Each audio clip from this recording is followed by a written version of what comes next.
Hello friends, स्वागत है आपका अपने यूट्यूब चैनल अपनी पाठशाला में। फ्रेंड्स, हमने मेंसुरेशन अर्थात क्षेत्रमिति का एक सीरीज शुरू किया था जिसमें हम फार्मूला कैसे बना है उसको बता रहे थे कि कौन सा फार्मूला किस बेस से आया है। तो आज हम उसी का दूसरा भाग लेकर के आए हैं। तो आइए हम लोग जो है ना मेंसुरेशन का अगला भाग में कुछ महत्वपूर्ण क्वेश्चन या फार्मूला कहा जाए से रिलेटेड कुछ टॉपिक सीखते हैं। तो पहला जो ये फिगर है इसमें ये जो है इसको कहा जाता है रिंग या छल्ला या वलय भी बोला जाता है। तो ये छोटे वृत्त की त्रिज्या आर है, स्मॉल आर है, बड़े वृत्त की त्रिज्या कैपिटल आर है। तो इसमें पूछता है वलय का क्षेत्रफल, वलय का क्षेत्रफल पूछता है। क्या हो जाता है कि जैसे बड़े वृत्त का क्षेत्रफल क्या निकालते हैं, बड़े वृत्त के क्षेत्रफल में से छोटे वृत्त का क्षेत्रफल निकाल देंगे। तो ये मान लीजिए कि वलय है, चाहे कहा जाए कि जो है ना एक वृत्ताकार खेत है, उसके बाहर ये जो है ना ये चाहे पार्क है, बीच में पानी है, चारों बगल से ये रास्ता है, तो इसका वलय का या पार्क का जो ये रास्ता है इसका क्षेत्रफल निकालने के लिए कहेगा। तो बड़े में से छोटे, बड़े वृत्त के क्षेत्रफल में से छोटे वृत्त के क्षेत्रफल को घटा देंगे, यहाँ घटा दीजिए, ये स्मॉल आर है, ठीक है। तो पाई कॉमन हो जाएगा तो क्या होगा, capital R square minus small R square. आपको आर स्क्वायर निकालने की जरूरत भी नहीं है, इसको और सिंप्लीफाई कर दीजिए। दोनों त्रिज्या का एक बार योग कर लीजिए और एक बार दोनों त्रिज्याओं का अंतर कर लीजिए। यही जो है ना वलय कहा जाए, इस रास्ते का क्षेत्रफल कहा जाए, आप आसानी से निकाल सकते हैं।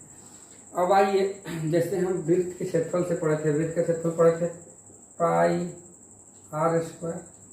हमने बोला था कि ये वृत्त है, वृत्त पर मान लीजिए कि अगर 10, हमने बताया था एग्जाम्पल में कि जैसे चूड़ी बैंगल लेते हैं, एक बैंगल का हाइट तो 0 होता है, लगभग नगण्य माना जाता है, इसीलिए जो है पाई आर स्क्वायर वृत्त का बराबर मान करके हम उसका क्षेत्रफल निकाल लेते हैं। लेकिन जब 3 डायमेंशनल में होने के लिए हाइट भी होना चाहिए।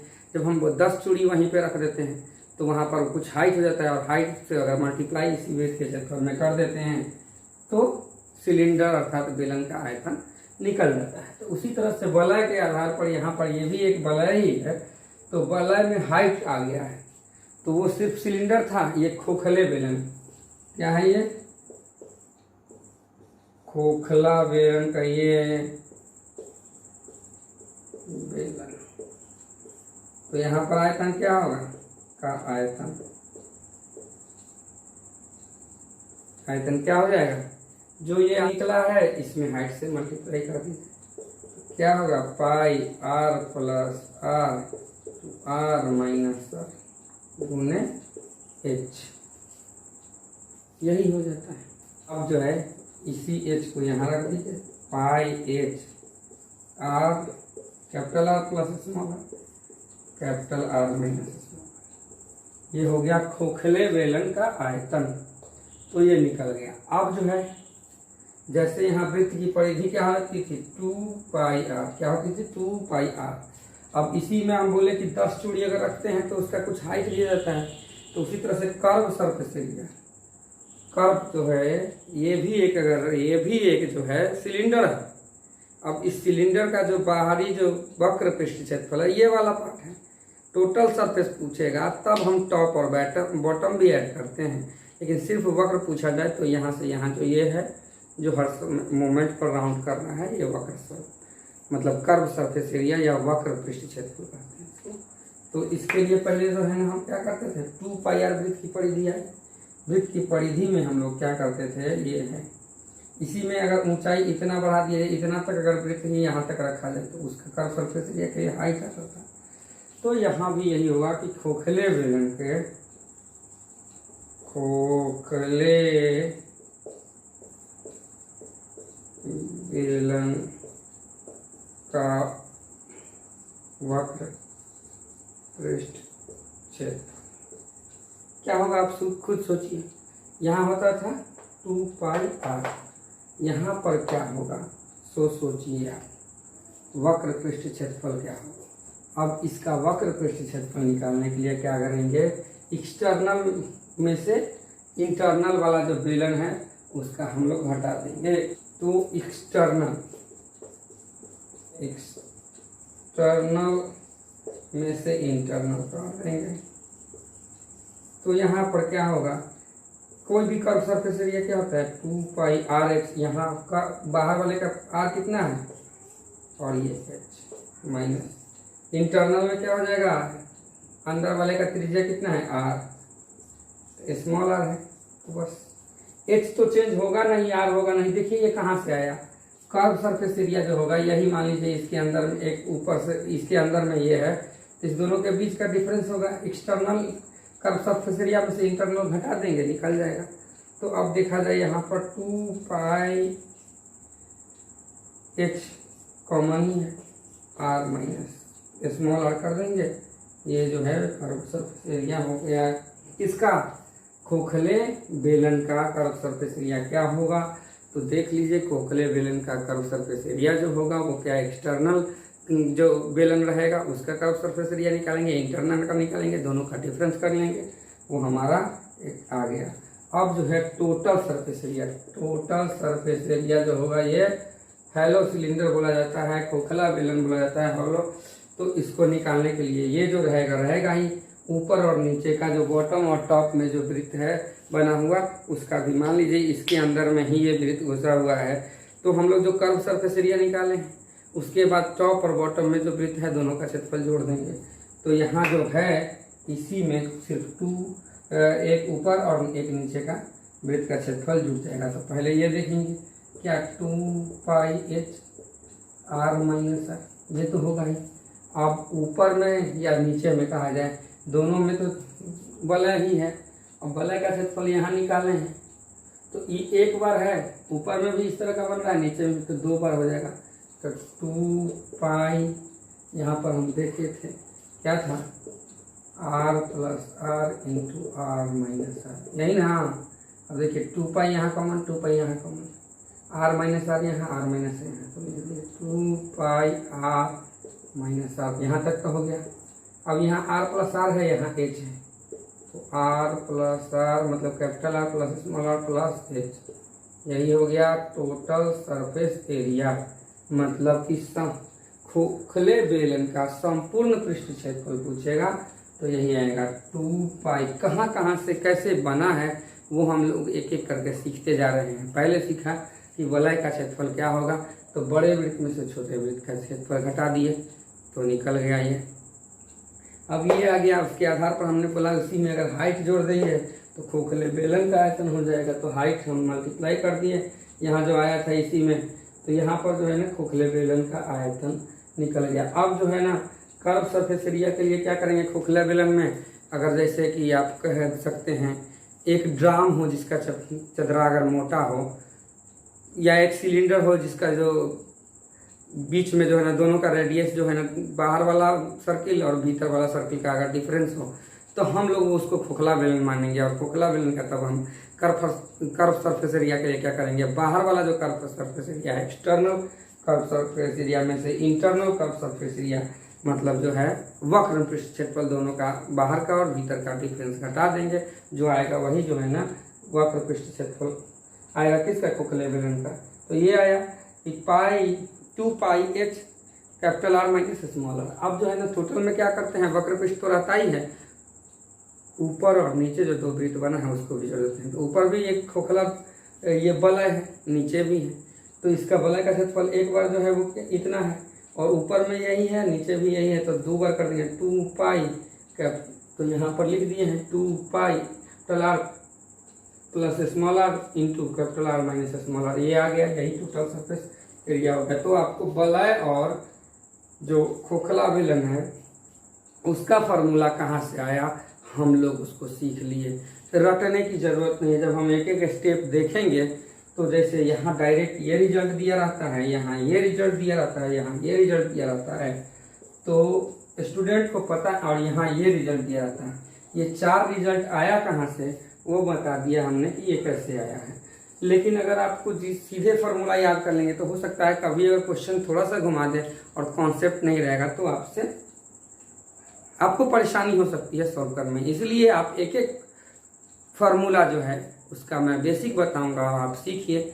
आगे भी वीडियो आते रहेगा इस टॉपिक पे क्षेत्रमिति का, जब तक कि पूरा क्षेत्रमिति का फार्मूला ख़त्म ना हो जाए। और हमने पहला वीडियो भी डाला है, आप देख सकते हैं उसको। तो आइए अब हम लोग जो है ना प्रिज्म और पिरामिड समझते हैं। तो जो लोग हमारा पहला वीडियो देखे हैं या अभी तक ये वीडियो देखे हैं, उनको बड़ी आसानी से प्रिज्म और पिरामिड का भाग भी समझ में आ जाएगा। लेकिन जो लोग नहीं देखे हैं, पहली बार देख रहे हैं, तो पहला वीडियो भी देख लीजिए, तभी आपको ये समझ में आएगा। मैंने बताया था कि बेलन जो है, एक बेलन बना लीजिए यहाँ पे।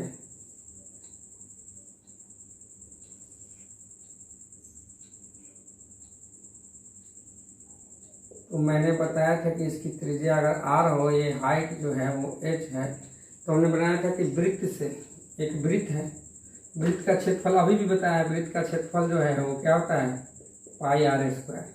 इसी में अगर हमने बोला था कि 10 चूड़ी अगर कर दें या 20 चूड़ी कर दें, एंगल अगर बढ़ा दे, तो यहाँ पर हाइट भी आ जाएगा, हाइट आ जाएगा तो यही एच कर देंगे, तो ये क्या आ जाएगा, ये बेलन का आयतन हो जाएगा। अब हमने बताया ये भी था कि अगर यहाँ ये जो त्रिज्या r है, इसी से अगर ये मिला दिया जाए तो एक शंकु का निर्माण हो जाता है। इसको अगर मिटा दिया जाए तो, इसको अगर मिटा दिया जाए तो क्या बन जाता है, हमने बोला है कि शंकु बन जाता है। अब शंकु अगर बनता है तो ये जो होता है शंकु, कोण जिसको कहते हैं, ये तो सिलेंडर बेलन का है बात, बेलन का आयतन ये होता है। अब कोण शंकु की बात कर रहे हैं तो क्या हो जाता है यहाँ पर कि बेलन के आयतन का 1/3 हो जाता है, क्योंकि यहाँ तो इसी में से कटा है ना, जब इसी में से कटा है तो 1/3 1/3 हो जाता है बेलन के आयतन का, तो पाई r² h बेलन का, ये हो गया शंकु का आयतन होता है। अब देख लीजिए, शंकु और बेलन हम इसलिए बताए हैं कि वो वृत्त के आधार पर खड़ा है, वृत्ताकार है ये आधार, इस पे खड़ा है तो ये बेलन हो गया। इसी में अगर यहाँ पर से अगर ये आधार माना जाता है तो ये शंक्वाकार हो जा रहा है। इतना छोटा सा पार्ट है लेकिन शंक्वाकार हो रहा है, लेकिन इसका आधार तो वृत्ताकार ही है। तो ये दोनों आधार वृत्ताकार था। अगर हम इसको निकालना सीख लिए तो प्रिज्म और पिरामिड भी ऐसे ही है कि प्रिज्म जो है वो बेलन है और पिरामिड जो है वो शंकु है। पिरामिड जो है वो शंकु का ही एक प्रकार है, सिर्फ उसमें क्या था कि इसमें शंकु में वृत्त आधार था और उस पर खड़ा था, और बेलन में वृत्त आधार था। यहाँ पर जो है ना क्या होगा, पंचभुज, खष्टभुज, सप्तभुज, त्रिभुज, चतुर्भुज, ये इसका आधार होगा। प्रिज्म और पिरामिड का आधार जो होगा वो पॉलीगन हो जाएगा, बहुभुज हो जाएगा, जिसकी भुजाएं होंगी। और जो वृत्त होता है उसकी अनंत भुजाएं होती हैं, क्योंकि वो dot dot dot dot dot dot हजारों डॉट लाइनों से मिलकर बना होता है, तो उसका कोई भुजा नहीं होता है, वो 1000 बिंदुओं से मिलकर बना है। तो वृत्त के बेस पे जो है ना जैसा काम करता है बेलन और शंकु, वैसा ही काम बहुभुज के बेस पर जो है ना ये आपको पिरामिड और प्रिज्म करता है। तो आइए हम लोग प्रिज्म पहले सीखते हैं। तो आइए अब हम लोग जो है ना जैसे यहाँ किए हैं कि बेलन में हम लोग, सीधा बात है कि हम लोगों ने क्या किया था, आधार में वृत्त था तो आधार का क्षेत्रफल गुने ऊंचाई ये किया है ना हमने। ये क्या है, ये तो आधार का ही क्षेत्रफल है, आधार का क्षेत्रफल यही तो है। हमने बेलन में क्या लिया था, आधार का क्षेत्रफल गुने ऊंचाई। वृत्त जो है आधार था, यहाँ पर आधार समषटभुज है। तो इसका फॉर्मूला लिख लीजिए कि अगर कहा जाए प्रिज्म का आयतन, जब 3 डायमेंशन में होता है तो आयतन हो जाता है। यहाँ वृत्त का क्षेत्रफल था तो 2 डायमेंशन, जहाँ ऊंचाई गुना होगा तो क्या होगा कि बेलन का आयतन। तो उसी तरह से प्रिज्म का आयतन क्या होगा, आधार का क्षेत्रफल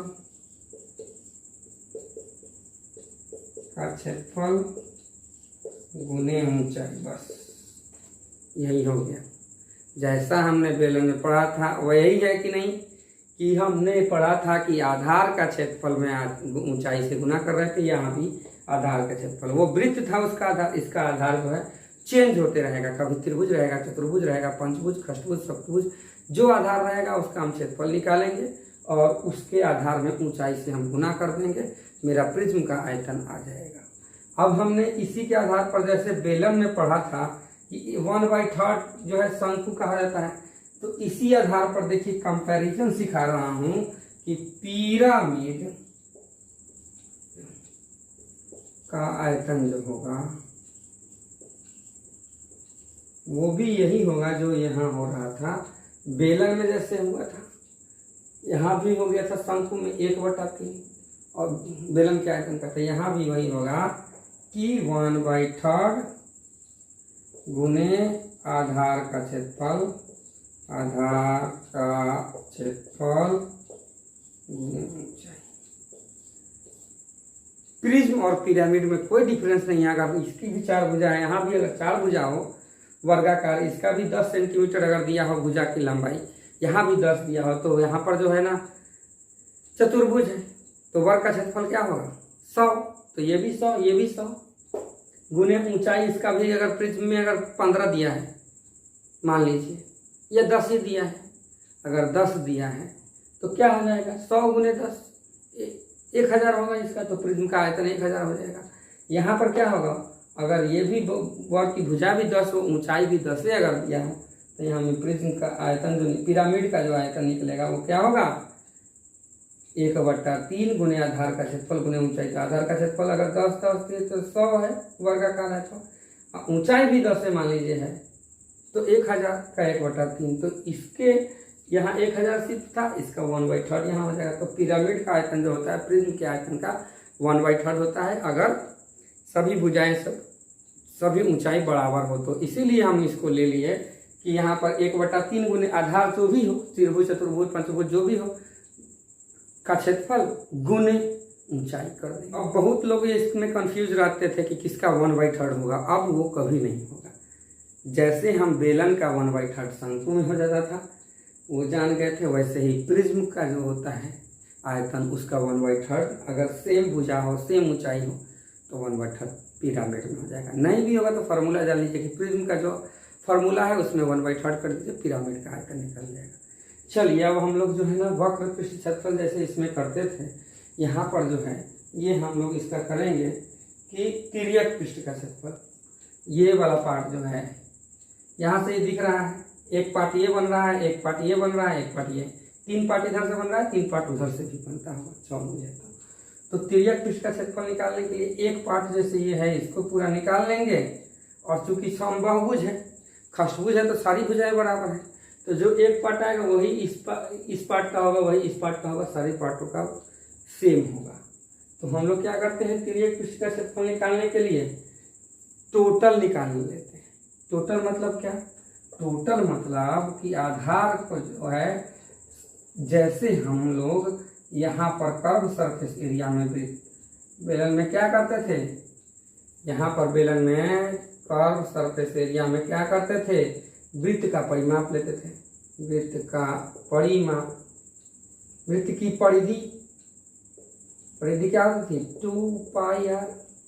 अब हम इसी 2πr में बेलन जब ऐड करते थे 3 डायमेंशन हो जाता था, तो तीसरा डायमेंशन होने के लिए क्या करते थे, इसी में हाइट आ गया तो हाइट से गुना कर देते थे 2πrh। मतलब क्या, ये क्या है, ये 2πr जो है वो वृत्त की परिधि है, तो परिधि में हम ऊंचाई से गुना कर देते थे। तो यहाँ पर भी हम लोग क्या करेंगे, जब तिर्यक पृष्ठ का क्षेत्रफल बोला जाएगा तो तिर्यक पृष्ठ का क्षेत्रफल जो होगा क्या होगा, आधार चाहे जो भी हो, त्रिभुज, चतुर्भुज, पंचभुज, उसका परिमाप करेंगे, आधार का परिमाप गुने ऊंचाई। ये आधार का परिमाप अगर 10 है तो चूंकि खष्टभुज है तो 10 गुने 6 60 हो गया, गुने ऊंचाई अगर दिया है तो यही जो है इसका क्या हो जाएगा, पृष्ठ क्षेत्रफल हो जाएगा। तो 900 सेंटीमीटर स्क्वायर, मीटर स्क्वायर जो दिया रहेगा उसमें हम निकालेंगे, क्योंकि ये 10 था, यहाँ से यहाँ की हाइट जो था वो 15 हमने लिया है। तो इस तरह से आप जो है ना तिर्यक पृष्ठ का क्षेत्रफल जो है वो हम निकाल लेंगे। क्यों, आधार मान लीजिए एक ये 10 है, ठीक है, ये हाइट 15 पता चला, तो एक बार ये करेंगे तो ये निकल गया, कितना आया 15,150। और हमने तो बोला इसी तरह का ये भी आएगा 15 और 10, ये भी 150, ये भी 150, तो 3 पार्ट दिख रहा है, 3 पार्ट नहीं दिख रहा है, तो इसीलिए हमने यहाँ लिखा ना कि ये 6 हो जाएगा। 6 भुजा है, 6 गुने ऊंचाई कर देंगे और ये 1 भुजा का लंबाई दिया है, उसी से हो जाएगा। अलग अलग भी निकालेंगे तो उतना ही आएगा, 900 ही आएगा। चलिए अब तिर्यक के बाद संपूर्ण पृष्ठ का क्षेत्रफल पूछता है। क्या पूछेगा? संपूर्ण पृष्ठ का क्षेत्रफल। क्या लिखेंगे? तिर्यक पृष्ठ का क्षेत्रफल गुने जो आधार और 2 गुने आधार का क्षेत्रफल, क्योंकि आधार या टॉप या बॉटम दोनों में तो समान ही है, तो लिख देंगे यहाँ कि तिर्यक पृष्ठ का क्षेत्रफल प्लस 2 गुने आधार का क्षेत्रफल, आधार का क्षेत्रफल। बस बड़ा आसान था। प्रिज्म जो है कैसे था, यहाँ बेलन में भी तो यही करते थे, टोटल सरफेस एरिया में हम क्या करते थे 2πr(h) प्लस ऊपर में एक वृत्ताकार क्षेत्र बन रहा है, नीचे में एक बन रहा है, तो हम लोग 2πr(h) जोड़ देते थे। यहाँ भी तो यही है, संपूर्ण पृष्ठ हमने निकाला है, जो निकाला है आधार का परिमाप गुने ऊंचाई, यहाँ भी लिख दीजिए या यहाँ लिखे हैं, यहाँ लिखे हैं तो छोड़ दीजिए, परिमाप गुने ऊंचाई, आधार का परिमाप गुने ऊंचाई किए तो तिर्यक पृष्ठ का क्षेत्रफल निकल गया। संपूर्ण में जो है पृष्ठ का क्षेत्रफल जोड़ देंगे तो हमने आधार का क्षेत्रफल को 2 से गुना कर दिया, तो निकल गया मेरा संपूर्ण पृष्ठ क्षेत्रफल। तो प्रिज्म में इतना ही है, सिर्फ बेलन वाला ही है सारा चीज। याद क्या रखना है, को बेलन का फॉर्मूला याद नहीं हो, वृत्त से काम करें और वृत्त से बेलन पे जाएगा और प्रैक्टिस करेंगे, धीरे धीरे हो जाएगा और बेलन से फिर प्रिज्म पर जाएंगे। वही चीज है, वृत्त में था क्या, बेस वृत्ताकार था, यहाँ पर बेस अलग अलग हो रहा है, कभी त्रिभुज है कभी चतुर्भुज, मतलब 3 भुजा 4 भुजा 5 भुजा, भुजाएं बदल रहा है, उससे कुछ मतलब नहीं है। आयतन निकालने के लिए वहाँ भी वृत्त के क्षेत्रफल में ऊंचाई से करते थे, यहाँ पर वृत्त नहीं, जो बहुभुज दिया रहेगा, त्रिभुज चतुर्भुज पंचभुज जो भी दिया रहेगा उसका क्षेत्रफल गुने ऊंचाई कर देंगे, प्रिज्म का आयतन निकल गया। प्रिज्म का अगर संपूर्ण कर्व सरफेस एरिया, जैसे हम लोग यहाँ बेलन में कर्व सरफेस एरिया करते थे वृत्त, तो क्या करते थे, वृत्त के परिमाप में ऊंचाई से गुना कर देते थे। यहाँ भी वृत्त का परिमाप नहीं करके आधार का जो भी हो, पंचभुज खष्टभुज त्रिभुज जो भी हो, आधार का परिमाप गुने ऊंचाई कर देंगे, यहाँ पर जो है तिर्यक पृष्ठ निकल जाएगा। अब संपूर्ण पृष्ठ के लिए जो है ना, यहाँ पर बेलन में क्या करते थे कि वृत्त का परिमाप में जो ऊंचाई से गुना करते थे वो तो कर्व सरफेस एरिया, उसमें ऊपर और नीचे में 2 जो वृत्त बना है उस दोनों वृत्त का क्षेत्रफल जोड़ते थे। यहाँ भी यही करेंगे कि जो तिर्यक पृष्ठ का क्षेत्रफल आया हुआ है, आधार का परिमाप गुने ऊंचाई, वो तो तिर्यक पृष्ठ हो गया। उसके बाद ऊपर और नीचे जो बहुभुज बन रहा है उसका क्षेत्रफल, अगर पंचभुज बन रहा है तो दोनों 2 बार पंचभुज हो जाएगा, खष्टभुज बन रहा है तो 2 बार खष्टभुज हो जाएगा, त्रिभुज बन रहा है तो 2 बार त्रिभुज का क्षेत्रफल से ऐड कर देंगे, तो ये प्रिज्म का संपूर्ण पृष्ठ क्षेत्रफल निकल जाएगा। तो प्रिज्म से रिलेटेड सारा चीज हो गया। हमने पिरामिड का भी आयतन बता दिया है कि शंकु का जैसे 1/3 होता था, यहाँ भी प्रिज्म पिरामिड का जो होगा वो शंकु की तरह जो है ना, शंकु में बेलन का 1/3 होता था, पिरामिड में जो है प्रिज्म का 1/3 हो जाएगा। यहाँ तक क्लियर है। चलिए आगे सीखते हैं। अब देखिए, आप जो है पिरामिड में सीखना है। पहले यहाँ पर तो क्या था, यहाँ पर जो है वो सारा भुजा एक सेम था, ऊंचाई सेम था, इसलिए एक ही बार में हम लोग तिर्यक पृष्ठ का क्षेत्रफल निकाल दिए। यहाँ पर तिर्यक पृष्ठ का क्षेत्रफल भी एक ही बार में निकलेगा, लेकिन क्या ये वाला पार्ट का मान लीजिए निकाल लिए तो एक तिर्यक पृष्ठ है, तो एक तिर्यक पृष्ठ का क्षेत्रफल बराबर जो होगा वो ½ गुने A गुने L होगा। अब हम बताते हैं, A जो है वो भुजा है, क्या है, भुजा है, इसकी जो भुजा होगी वो A होगी, और L क्या होगा वो हम बताते हैं कि सब L का वैल्यू जो है वही याद रखने वाला है। पिरामिड में भी कुछ नया नहीं है, लेकिन L की वैल्यू जो है वो वेरी करता है, तो कहाँ क्या होगा वो याद रखिए। h², यहाँ जो है इस जगह से यहाँ एक तंबू नुमा होता है, तंबू हो जाता है तो शंकु हो जाता है। अगर वही अगर पिरामिड जो होगा उसमें जो है ना राउंड नहीं होकर के इस तरह से राउंड नहीं होगा, वो जो है वो ऊपर पिरामिड शेप दे देगा। तो यहाँ पर जो है अब देखिए ये A बराबर जो है वो भुजा है बता दिया, L क्या होगा वो बता रहे हैं, h² प्लस A/2 का स्क्वायर, मतलब भुजा का आधा करके कर देंगे तो L भुजा का आधा का स्क्वायर करेंगे। ये किस में काम आता है, सो जान लीजिए कि ये जो है वो वर्ग एवं आयत, इस एल की वैल्यू जो निकलेगी वो वर्ग और आयते के लिए, जैसे इसमें काम कर जाएगा, आयताकार हो, वर्गाकार हो, पिरामिड तो काम कर जाएगा। लेकिन जिसका बेस जो है समबाहु त्रिभुज का होगा, समपंचभुज होगा, कष्टभुज होगा, तो उसमें ये काम नहीं करेगा। आइए, तो उसके लिए एल जो है, उसके लिए एल जो है दूसरा है, क्या आएगा वो सीख लीजिए कि जब एच स्क्वायर प्लस ए स्क्वायर लिख देंगे, जब पंचभुज आएगा, क्या आएगा, पंचभुज। अगर पिरामिड का जो आधार हो अगर पंचभुज हो तो वहाँ पर एल जो होगा वो क्या होगा, एच स्क्वायर प्लस ए स्क्वायर होगा। एल और बदलेगा, कहाँ बदलेगा वो सीख लीजिए कि यहाँ एच स्क्वायर प्लस a/2√3 का स्क्वायर हो जाएगा। कब होगा, समबाहु त्रिभुज में। समबाहु त्रिभुज में ये काम करेगा। एक जगह एल और लेना है, जब समषटभुज होगा तो क्या होगा वो लिख लीजिए कि एच स्क्वायर प्लस √3/2a का स्क्वायर, ये आ जाएगा सम